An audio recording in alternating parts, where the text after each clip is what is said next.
देखिए, जब प्रधानमंत्री विदेश जाते हैं, तब विदेश मंत्रालय के अफ़सर तो उनके साथ जाते ही हैं, लेकिन साथ-साथ पीएमओ के साथ कई सारे अफ़सर उनके साथ जाते हैं। एक नज़रिए से देखा जाए तो एयरफ़ोर्स वन जो उनका प्लेन होता है, प्रेज़िडेंट, वाइस प्रेज़िडेंट और प्राइम मिनिस्टर का, वो एक मोबाइल पीएमओ होता है, एक मोबाइल कमांड सेंटर जैसे होता है। मेरे अनुमान से पीएम मोदी के पास हर वो सरकारी अफ़सर और संसाधन थे, जिससे वो भारत में होने वाली हर गतिविधि की जानकारी ले सकते थे। अब उन्होंने उन संसाधनों का सदुपयोग किया, नहीं किया, ये तो सिर्फ वही बता सकते हैं। लेकिन हर कोई ज़िम्मेदार प्रधानमंत्री देश की हर छोटी-छोटी घटना से सचेत रहता है, वाकिफ़ रहता है।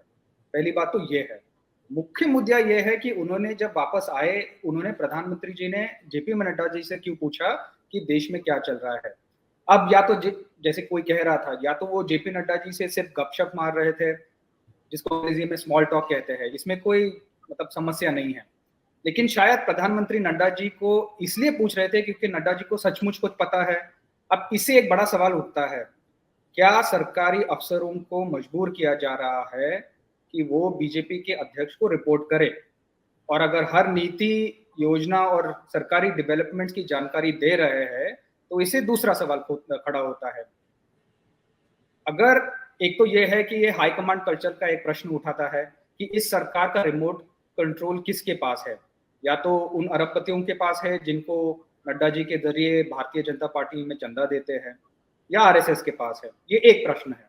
दूसरा प्रश्न है जो मौलिक रूप से ये है कि ये ओथ ऑफ सीक्रेसी एक होती है जो संविधान के 3rd शेड्यूल में लिखा है, उसका उल्लंघन है। साथ ही साथ ये सिविल सर्विस कॉन्डक्ट रूल्स जो है, इसके विपरीत है। कोई भी अफ़सर या मंत्री सरकार के आंतरिक मामले का खुलासा नहीं कर सकता।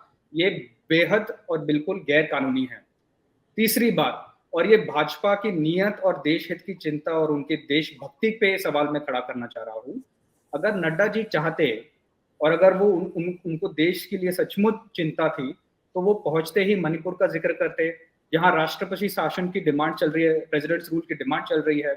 नड्डा जी उन 61 लाख एनआरईजीए वर्कर्स की बात करते हैं जिनको इस साल, इसी महीने रिपोर्ट आया है, उनको एनआरईजीए से प्रतिबंध किया है क्योंकि उनका जो आधार लिंकेज की जो सरकारी ऑर्डर से हुआ है, वो उसमें से उनको निकाल दिया है। पिछले 2 साल को गिना तो मिला के 2 करोड़ एनआरईजीए वर्कर्स को प्रतिबंध किया है इससे। और हाँ, और अगर नड्डा जी चाहते तो वो वित्त मंत्री और असम की जो मुख्यमंत्री है, उनकी बात करते हैं, जो लगातार अमेरिका के पूर्व राष्ट्रपति बराक ओबामा है, उन पे टिप्पणी कर रहे हैं।